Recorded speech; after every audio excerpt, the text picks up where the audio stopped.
कायम स्वतःला मोठे समजणे, एक वर्गवारीमध्ये, एक कॅटेगरीमध्ये आहे असं समजणे, दुसऱ्याचं जीवन म्हणजे कसपटा समज, आपल्या खालच्या हाताखालची लोक आहेत ना त्यांना क्षुद्र समजणे आणि त्यांना हाडतूड करणे आणि माझ्या बरोबरची लोक आहेत त्यांना समान वागणूक देणे, वरचे लोक आहेत त्यांना एकदम वेगळ्या प्रकारे त्यांच्या समोर जाणे.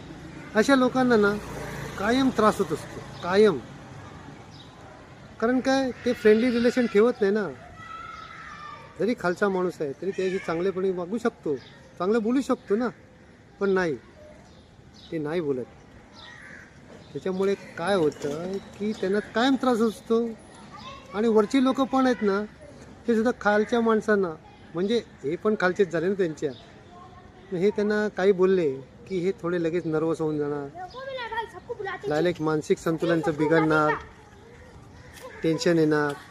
असे प्रकार यांच्या बाबतीत फार होत असतं आणि हे सगळं त्यांच्या लाईफ संपेपर्यंत चालू असतं. कारण काय, हे नी ती वर्गवारी केलेली असते. तर माझं एवढंच म्हणणं आहे की कोणी छोटा किंवा कोणा मोठा नाही आहे. तुम्ही समजताय, तुम्ही जर त्यांच्याशी चांगली वर्तणूक करणार तर तुम्हाला सर्व सौजन्य तुम्हाला मान देणार, सन्मान देणार. जर का तुम्ही दुसऱ्याला शुद्ध समजणार तर तो सुद्धा समोरचा छोटा जरी असेल तरी तो तुम्हाला शुद्रच समजणार आहे. कारण काय, तुम्ही त्याच लायकीचे आहेत. तर मी तर म्हणतो सगळ्यांशी समान वागणुकीत राहा, फ्रेंडली राहा, एन्जॉय करा. लाईफ एन्जॉय करण्यासाठी आहे, मजा करण्यासाठी आहे, समोरच्याला समजून घेण्यासाठी आहे.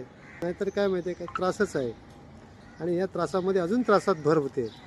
नवीन खड्डे तयार होत आहेत. हे तयार झालेले खड्डे बुजवायचे असेल तर चांगले राहा. थँक्यू.